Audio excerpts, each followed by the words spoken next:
네, 반갑습니다. 투자의 맥을 정확히 짚어드리는 맥정 코치입니다. SK하이닉스가 아침장 시작하면서 막 시원하게 싸줄 것처럼 하더니 특히 제가 금요일에 정확하게 짚어드렸던 140만 원 가격에서의 반등이었죠. 자, 그런데 문제가 뭐냐? 오늘 시원하게 위로 뻗어줘야 될 자리에서 오르는 척 하더니 윗꼬리를 강하게 달고 다시 한번 140만 원 보합권까지 줄줄줄 흘러버렸다는 겁니다.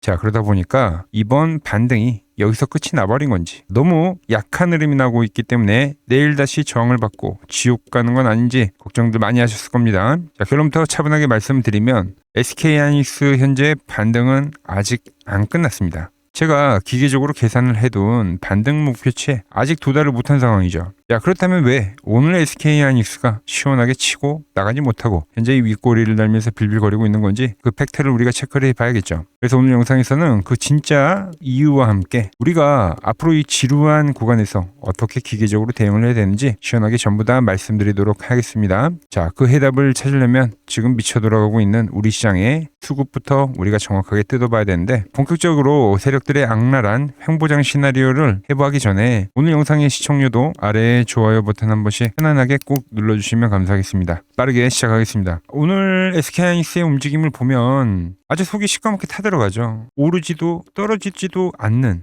상황에서 지금 거의 7거래일째 지금 횡보를 하고 있는 상황입니다. 바닥에서 바로 상한가를 치길래 여기서 이제 다시 한번 급등 랠리를 펼치지 않았더니 아주 피말리는 지루한 조정이 계속 이어지더라. 자, 지금 시장 완벽하게 지금 두 쪽으로 쪼개진 상황입니다. SK하이닉스, 삼성전자 이 우량주들이 철저하게 소외를 받고 있는 상황 속에서 반대로 코스닥은 지금 매일같이 테마를 돌리면서 불기둥을 뽑아내고 있는 상황이죠. 도대체 왜 이 디커플링 장세가 나오는 걸까? 우린 이거를 먼저 이해를 해야 된다는 거예요. 답은 아주 간단합니다. SK하이닉스의 지금까지 이어왔던 이 수급 쏠림이 해소가 돼버린 상황이다라는 겁니다. 그런데 개인들은 그 쏠림 현상이 아직도 지속이 될 거라고 믿고 있는 거죠. 자, 수급을 보면 7월 30일 지난번 폭락장 때 공포에 질린 개미들이 무려 9조가 넘는 금액을 던졌습니다. 그런데 기술적 반등이 나오니까 어떻게 됐어요? 그 매도했던 10조 원을 지금 다시 고스란히 전부 다 사들이고 있는 거죠. 오늘 기준으로 매도했던 걸 전부 다 사면서 매수로 돌아서 버린 거예요. 자, 외인들은 어떻게 됐습니까? 개인들의 특매 물량 전부 다 받아낸 상태에서 지금 개인들에게 전부 다 다시 한번 또 떠넘겼다는 거예요, 여러분들. 이게 문제라는 거예요, 이게. 자, 여러분들이 외인 주포 입장에서 한번 생각을 해보시면 지금 개인들이 무겁게 잔뜩 올라타 있는 상황 속에서 미쳤다고 자기들 속하면서 주가를 띄워주냐 이겁니다. 절대 안 올린다는 거죠. 끌어올릴 이유 자체가 사라져버린 상황이에요. 반면에 코스닥 수급 한번 볼까요? 어떻게 됐어요? 개인들이 공포에 다 털려나가면서 텅텅 비어버렸죠. 올라오니까 오늘도 8천억. 지난주에 샀던 매수 물량 지금 전부 다 매도로 전환돼버린 겁니다. 그러니까 더 강하게 올라오죠. 세력들이 아주 가벼운 돈으로 지금 멱살 잡고 빈집털이를 하면서 코스닥을 불기둥으로 쏘아 올리고 있는 겁니다. 자, 그런데 여러분, 진짜 무서운 거는 바로 지금부터입니다. 세력들이 코스피 대형주를 올리지도 그렇다고 시원하게 내리지도 않고 지금 이렇게 징글징글하게 횡보, 박스권을 만드는 진짜 이유를 우리는 알아야 된다는 거죠. 바로 시장에 넘쳐나는 파생 상품과 ETF, 투자자들을 완벽하게 지금 말려 죽이기 위한 작전이 들어간 겁니다. 자, 개인 투자자들 시장 오를 때 레버리지 탔다가 이번에 손실이 어마무시하게 났습니다. 자, 그런데 투매가 떨어지는 그 구간에서 방향을 바꿔버렸어요. 하방, 그러니까 숏으로 완벽하게 지금 방향 선을 한 겁니다. 자, 세력들은요, 상방을 보는 레버리지들의 개미 물량, 그리고 지금 이 하방을 보는 인버스의 물량들을 양쪽을 아주 한 번에 싹 다 죽여버리기 위해서 지금 철저하게 방향성을 숨겨버린 거예요. 위아래로 엇박자 흔들기를 만들고 있다. 여기서 이렇게 횡보를 하게 되면 가장 무서운 함정이 바로 의무복리입니다. 다들 한 번쯤 들어보셨을 거예요. 레버리지나 인버스 같은 두 배수 상품들을 SK하이닉스가 지금 이렇게 횡보만 해버리면, 제자리 걸음을 해버리면 오르고 내리는 그 기저효과 때문에 가만히 들고만 있어도 계좌가 하루에 몇 프로씩 녹아내리는 거예요, 그냥. 그걸 우리가 바로 시간 가치의 함정이라고 부르죠. 지금 세력들은 이 지루한 횡보를 통해서 개인들의 피 같은 자금을 갉아먹으면서 서서히 말려 죽이고 있다는 겁니다. 레버리지도 하방쇼도 그러니까 전부 죽여버린 상황이다. 이게 목적이라는 겁니다, 여러분들. 자, 그렇다면 도대체 세력들이 쳐놓은 이 징글징글한 가두리 박스권, 우린 도대체 어디서 매수를 해야 되고 어디서 엑시트를 쳐야지만 그 음해복리를 피할 수 있을지 지금부터 차트를 보면서 기술적으로 아주 디테일하게 제가 가격 맥점 뜯어보겠습니다. 자, 차트 보시면 지난 시간에 정확히 지지 맥점을 짚어드렸던 가격이 얼마였죠? 바로 140만 원. 네. 제 시나리오대로 거기서 무려 5% 시원한 급반등이 터져 나왔어요. 5% 이상이 나왔죠. 그런데 지금 주가를 보면은 어디서 머리를 맞고 있습니까? 제가 매번 영상에서 뚫어내야 된다고 하는 이 핵심 맥점 저항, 여기를 못 넘고 있는 거예요. 거기에 딱 닿으니까 지금 외인 세력들이 기다렸다는 듯이 의도적으로 물량을 어마무시하게 던지면서 지금 계속 짓누르는 상황이 나오고 있는 거죠. 제가 왜 깨질 때 이 앞전에 바닥이 산 거 왜 전량 엑시트를 해라 강조를 했는지 지금 이제 이해를 하시겠죠. 그러니까 지금도 여전히 갇혀있는 상황이고요. 조정 파동의 한가운데 있는 겁니다. 자, 그럼 이게 도대체 이제 언제 마무리가 되냐? 계속 이제 같은 이야기를 하는데 차트를 보시면 앞에 하나의 갭이 있습니다. 갭. 지금은 다른 거 볼 게 없어요. 여기서 어마무시한 수급이 들어왔고 갭이라는 거는 절대 개인 투자자들이 만들 수 있는 거 아니에요. 주포들이 만들 수 있는 건데 이 갭을 우리는 면밀히 살펴봐야 된다. 이미 상단 라인에서 지지를 받아야 될 주가가 깨진 상황이 왔고요. 그리고 이 상단선이 지금은 다시 저항으로 가고 있는 겁니다. 그렇다고 저항이라고 해서 뭐 밑으로 강하게 매도 물량이 나오냐? 패닉셀은 안 나오는 거예요. 결국 이치에서는 외국인 주포 세력들이 어느 가격대까지 주가를 빼고 나서야 그리고 다시 자기들 돈을 투입을 할 것인가? 바로 이 하방에 대한 타점을 잡아내는 게 매우 중요하다는 거죠. 기술적 분석상으로 이 갭이라는 건 상단에서 지지를 받고 튕겨 올라갈 수도 있지만 보통 현재같이 수급이 약하면 그 빈 공간을 메꾸기 위해서 이렇게 하방까지 찍는 경우가 일반적인 정석입니다. 자, 제가 선을 하나 그어 드릴게요. 자, 그 가격이 보시면은 136만 원이라는 가격이 나오죠. 자, 여기서 갭을 다 싹 메꾸고 지지를 받아야 이번 하락 파동의 최종 하방 방어선이라고 생각하시면 돼요. 136만 원. 아시겠죠? 자, 이렇게 하방이 열리고 만약 여기서 이제 본격적으로 다음 시세가 터져 나오려면 그 조건이 어떻게 돼야 됩니까? 제가 보고 있는 맥점의 저항선을 무조건 넘어가 줘야 돼요. 눌렸다가 넘어가 줘야 됩니다.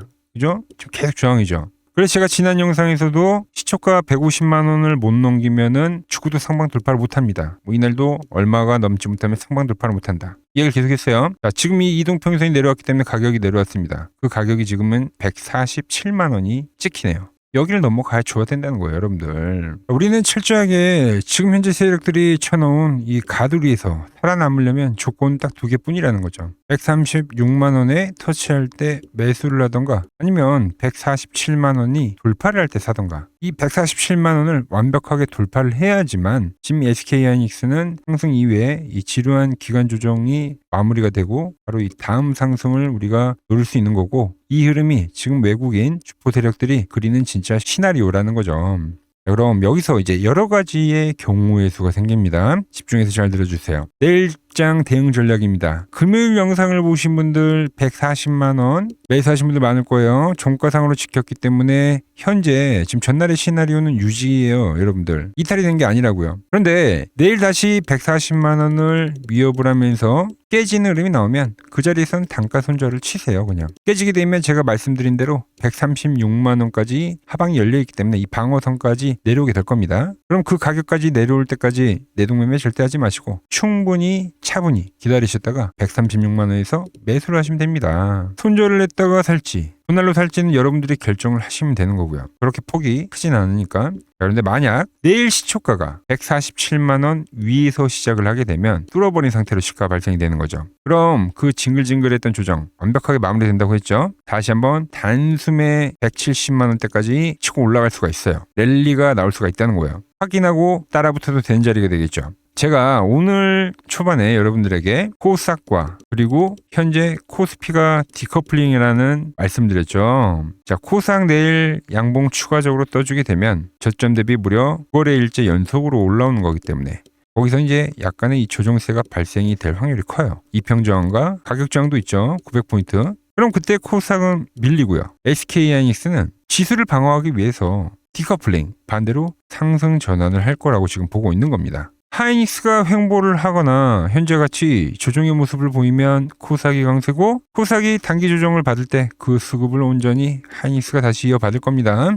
정리를 해볼게요. 140만 원이 깨지면 136만 원까지 하방이 열려 있습니다. 그건 추세의 무너짐이 아니라 최후의 방어선이기 때문에 그때 세력들이 다시 자금을 투입을 할 거다. 그리고 본격적인 수급은 147만 원. 제가 보는 맥점이 완벽하게 돌파가 되는 시점에서 진행이 될 거라는 거예요. 아주 간단하게 바로 우리가 이 바닥 라인에서 1차 매수를 하고 돌파가 된 라인에서 이날은 어떻게 됐습니까? 하루 종일 강세 흐름이 나왔죠. 이때와 같은 흐름을 지금 현재 저는 노리고 있다고 보시면 됩니다. 자, 제가 이렇게 시나리오 전부 말씀드리고 최근에 비슷한 수급이 들어왔을 때 상황도 예시를 들어드렸지만 막상 내일 이제 아침 본장이 열리고 호가창이 미친 듯이 널뛰기를 또 시작을 하면 이 빠른 템포를 기계적으로 따라가는 게 절대 쉽지 않다는 거예요. 제가 좀 더 솔직히 말씀드려볼게요. 절대 마음처럼 안 되실 겁니다. 머리로는 저항을 맞고 깨지면 기다려야지 하면서도 당장 눈앞에 주가가 확확 움직이는 흐름이 나오면 포모가 올라오면서 나도 모르게 매수 버튼에 손이 나가버리기 때문이라는 거예요. 당장 오늘 아침장만 한번 냉정하게 복귀를 해볼게요. 제가 지난주에 140만 원을 찍어 드리면서 말씀드렸던 조건값이 150만 원에 대한 돌파였어요. 근데 돌파를 하지 못한 상황임에도 불구하고 미리 돌파를 생각하고 이 고점 라인에서 분명히 추격 매수하신 분들 계셨을 겁니다. 자, 그리고 수급이 들어왔는데 돌파가 안 나오고 저항이라는 걸 인지를 한 상황에서 주가가 붕 뜨는 거 보고 매도를 제대로 못하고 저항인데 오늘 상승 나온 거 전부 다 토해내신 분들도 분명히 계셨을 거예요. 제가 늘 입이 닳도록 말씀드리죠. 피 같은 돈이 걸린 실전 매매에서 감정이 섞이는 순간에 세력들의 엇박자 장난질에 당할 수밖에 없다고요. 이런 흔들기 장세에서는 엇박자를 한 번만 타기 시작하면 계좌가 녹아내리는 게 정말 순식간이라는 거죠. 자, 이렇게 딱 두세 번만 엇박자를 타버리면 피 같은 내 원금 흔적도 없이 사라진다는 거예요. 그러니까 이제 호가창 보시면서 혼자 속 끓지 마시고 직장 다니시고 자영업 하시느라 본업에 바쁘신 우리 주주님들 장중에 호가 그리고 저같이 맥점 계속 쳐다볼 수가 없지 않습니까? 제가 오늘도 미리 내일의 중요 가격을 전부 다 말씀드린 것처럼 앞으로 세력들이 어디서 흔들어대고 어디서 끌어올릴지 이미 제 머릿속에는 시나리오가 싹 다 짜여져 있습니다. 일하시느라고 차트 볼 시간 없으신 분들은 그냥 제가 보내드리는 문자 신호대로 기계적으로 대응하시면 됩니다. 주식 때문에 스트레스 받으면서 우리가 번호까지 망치면 절대 안 되잖아요, 여러분들. 세력들 패턴을 철저하게 역용해서 현재 이 박스권의 파동에서 수익 극대화하실 분들은 지금 화면 아래 번호 보이시죠? 010-6518-5019로 맥점이라고 딱 두 글자만 남겨두시면 됩니다. 그럼 제가 번호를 하나하나 전부 다 저장을 해뒀다가 우리가 접근을 해야 되는 가격 혹은 어떤 흐름이 나올 때 우리가 엑시트를 해야 되는지까지 여러분들이 본업 중이시더라도 바로 확인할 수 있게 실시간 맥점 타점 문자로 정확히 쏴드리도록 하겠습니다. 늦지 않게 보내두셔야 됩니다. 내일 당장 사인을 보내드릴 건데 거기를 또 놓치면 저점 매수에 대한 타이밍 그리고 우리가 탈출할 수 있는 이 타이밍 모두 놓치게 되는 겁니다. 미리 보내주셔야 제가 전부 다 챙겨드릴 수 있는 거예요. 자, 간혹 댓글로 맥점이라고 쓰시는 분들 계시던데 댓글로 맥점이 아니라 문자를 보내주셔야지만 타점 받아보실 수 있다는 거죠. 아시겠죠? 제가 지금 이 이론으로 지금 채널에 좋은 종목 소개를 많이 시켜드리고 있는데 한번 보자고요. 자, 대한강통신을 보면 어때요? 자, 돌파를 할 때 매수를 하고 추세를 타고 가면 이 구간은 홀딩이죠. 깨지면 분할로 수익 실현을 하고 다시 이 돌파가 되는 구간에서 매수를 하고 추세를 타면 홀딩이죠. 이 파동이 7,000원에서 무려 3만원까지 올라갔던 파동입니다. 그러니까 상승은 먹고 조정은 싹 피하고 다시 상승을 먹는 거죠. 자, 대우건설도 마찬가지죠. 자, 돌파를 하면서 매수를 하고 추세를 타고 가면 홀딩입니다. 자, 깨지고 나서 분할 매도를 하고 이 조정을 충분히 본 뒤에 다시 이 돌파의 시그널이 나오면 뭐라고요? 매수죠. 그럼 이렇게 유지선을 타고 끝까지 한 파동이 올라간다는 겁니다. 깨지면 분할로 매도를 하고 이 대우건설 역시도 이게 8,000원에서 무려 4만원까지 올라간 파동이에요.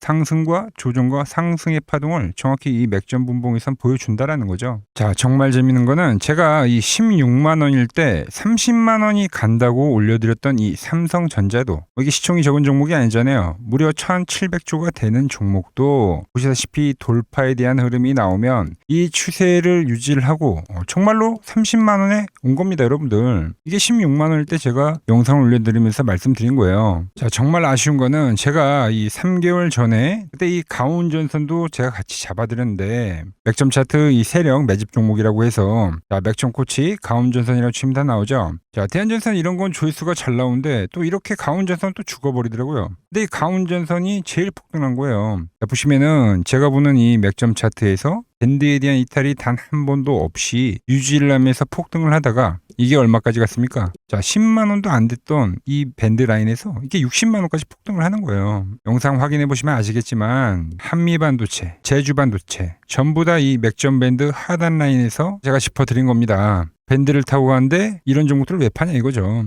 자, 여전히 수많은 종목들이 이 맥점 밴드를 유지를 하면서 상승하는 종목이 많다는 겁니다. 자, 그리고 최근 부쩍이나 이 맥점 차트가 뭐냐고 물어보시는 분들이 많습니다. 자, 원리는 심플합니다. 자, 세력들은 은밀하게 이렇게 물량을 모아가는 매집 구간이 반드시 있습니다. 제 차트는 그 눈에 보이지 않는 매집 구간을 누구나 눈에 볼 수 있게 이렇게 직관적으로 색깔로 표시를 해놓은 거죠. 자, 그런데 아무리 차트가 좋아도 이 실전에서 통하지 않는다면 아무 소용이 없겠죠. 그래서 제가 이 맥점 차트를 들고 이 실전 투자 대회를 나갔습니다. 자, 국내에서는 가장 큰 대회죠. 그것도 상위권 수익을 꾸준히 낸 사람만 참여 가능한 이 키움증권 영웅전에 나갔습니다.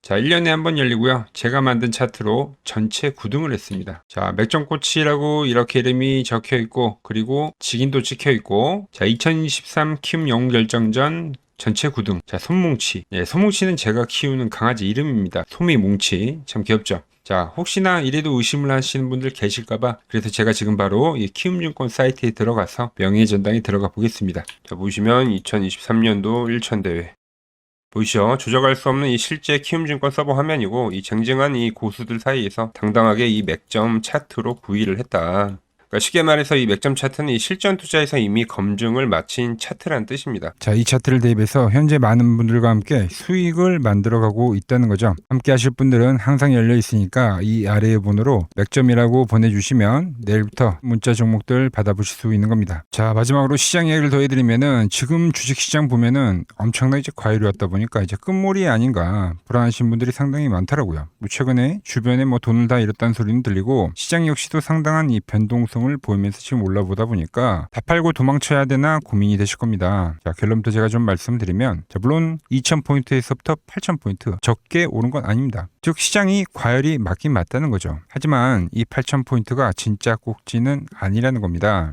자, 지금과 똑같은 시장이 이제 86년도 그리고 이 2000년도에 한번 있었습니다. 86년도는 산업혁명이었고요. 2000년도는 여러분들이 다 아는 이 IT 버블이었죠. 그런데 전 지금 시장은 이 86년도와 가깝다 이렇게 보고 있는 겁니다. 이 86년도 시장을 돌아보면 이때는 이제 전자화 시대의 시작이었습니다. 그러면서 어떤 종목들이 갔냐면 지금과 같은 이 기술주들이 엄청나게 가고 그 뒤에 이 인프라 쪽 건설, 철강, 뭐 조선 이런 쪽이 엄청나게 갔죠. 그리고 당연히 저금리 구간이었기 때문에 은행주도 갔고 그 뒤에는 증시도 엄청나게 상승하니까 증권도 오르더라는 겁니다. 그리고 이때가 뭐였죠? 이 3저 호황기였죠. 뭐 저금리, 저유가, 뭐 저달러. 자, 여기서 이제 딱 무릎을 치게 하는 거죠. 뭐 트럼프 때문에 저유가와 저달러, 거기에 이 저금리까지. 그리고 잘 보세요. 지금 이 26년도 시장은 뭐냐면 86년도에는 전자화 시대였다고 하면 지금 이 대-AI 시대죠. 주제는 바뀌었지만 그 흐름은 같다는 겁니다. 그러면서 지금 이 기술주들 가고 있고 그래서 제가 올해는 뭐 인프라 쪽을 계속 이야기를 하는 거고 은행 같은 경우는 지금 계속 점진적으로 계속 상승을 하고 있잖아요. 조용히. 그런데 이 86년도 시장이 상승세가 이 5년을 갔습니다. 5년을. 그런데 우리나라 지수 지금 어때요? 이제 고작 1년 좀 넘게 상승을 해주고 있는 거죠. 물론 이 안에 이 조정에 대한 시간도 분명히 있었습니다. 뭐 몇 개월씩 나오긴 했죠. 뭐 지루한 엄청난 횡보를 하던가. 하지만 엄청나게 장기간 동안 대세 상승을 보여주더라는 거죠. 자, 그리고 지금 우리나라에서 진행하는 게 이 밸류업 프로그램이죠. 최근 이제 일본이 이 밸류업 프로그램을 하고 나서 지수가 이 5배가 뻥튀기가 됐습니다. 우리나라는 이제 뭐 2000포인트에서 이제 4000포인트 좀 넘어가는 거기 때문에 뭐 2배 정도 상승을 한 거죠. 그런데 지금 이 정부가 이 밸류업 프로그램을 하면서 목표하는 게 뭐냐? 이 MSCI 이 선진국 지수 편입을 하기 위해서죠. 그래서 최근 나온 뉴스가 24시간 거래가 된다. 뭐 외환시장도 개방을 하고 그리고 상법 개정안 같은 경우도 지금 1단계, 2단계, 뭐 3단계 단계별로 계속 진행을 하고 있고 이 모든 게 왜? 바로 이 선진국 지수에 편입을 하기 위해서입니다. 자, 연봉을 보시면 이 AI 버블은 이제 고작 3년 정도 지났을 뿐입니다. 즉 우리에게는 아직 1년과 한 2년 정도의 상승 여력이 남아있다는 뜻이기도 하죠. 그리고 현재 이 시장에 대한 위치를 자 월봉으로 보면 1파와 2파와 현재는 3파를 지나고 있다고 봅니다. 이런 식으로 올라오는 거죠. 자, 그런데 지금 이 한 차례 이 조정, 4파가 조정입니다. 조정 뒤에 앞으로 다가올 이 5파. 아직 이 5파가 남아 있다는 거예요. 자, 그리고 꼭지는 현재와 같은 이 상승론자들과 현재 이 조정론자들이 팽팽할 때 발생하지 않습니다. 진짜 위험한 폭락장은 언제 오냐면 모든 사람들이 이 환희에 가득 차서 돈을 싸들고 올 때죠. 자, 과거 버블의 이 정점들을 기억하시나요? 자, 닷컴 버블 때 그리고 2021년도 유동성 장세에서 이제 끝물에 헤드라인이 어땠는지 보시면은 회사를 다니면 바보다. 대박나서 퇴사가 속출했다. 전통적인 기업 가치 분석은 끝났다. 새로운 시대가 왔다는 등 지금 안 사면 이 벼락거지가 된다는 뉴스들이 미디어를 엄청나게 도배를 했다는 거죠. 자, 시장의 마지막 개미들의 돈까지 싹 받아들이기 위해서 온 세상의 뉴스가 이렇게 환희를 부추길 때 그때 꼭지이자 파산에 대한 시작이 되었다는 겁니다. 하지만 지금 어때요? 여전히 이 AI는 과열이다. 조심해라. 경기 침체가 온다라며 지금 이 공포를 지속적으로 심어주고 있죠. 원래 이 진짜 상승장은 이렇게 의심을 먹고 자라고 환희에 죽는다는 겁니다. 아직 진짜 환희와 뉴스는 시작도 안 했다는 거죠. 특히 시장이 가장 기대하고 있는 역대급 대여들 있잖아요. 예를 들면 스페이스X와 오픈 AI 같은 이런 대기업들 있죠. 이런 기업들이 본격적으로 상장하는 이 IPO 카드가 아직 남아 있다라는 거예요. 그러니까 진짜 이 끝물은 이런 대형 IPO가 성공하면서 시장에 대한 이 유동성의 환희가 정말로 이 정점을 찍은 뒤에 그때 이제 저는 찾아올 거라고 보고 있는 거죠. 물론 말씀드린 대로 조심은 해야 됩니다. 상승부에 제가 말한 이 3파 이후에 4파 조정이 남아있다고 했죠. 그러니까 상승부의 이 후반부인 만큼 하반기에는 이 정치적 불확실성이나 긴축 우려나 이런 것들로 한 20%대까지의 조정은 빠질 수가 있어요. 자, 대부분의 투자자분들은 이 조정의 4파에서 고레버리지를 쓰면서 지금까지 본 돈을 다 털리고 파산을 하곤 하죠. 하지만 지금은 무서워서 도망칠 때가 아니라 이 하반기에 올 이 울퉁불퉁한 이 조정장을 기회로 만들기 위해서 지금 철저히 자금 관리를 하면서 준비를 해야 되는 때라는 겁니다. 자, 지금 같은 시기에 혼자 너무 고민하지 마시고 이 아래 번호로 이렇게 맥점이라고 문자 한 통 남겨주시고 제가 오늘 준비한 내용은 여기까지고 제가 다음 시간에는 더 돈이 되는 정보로 인사드리도록 하겠습니다.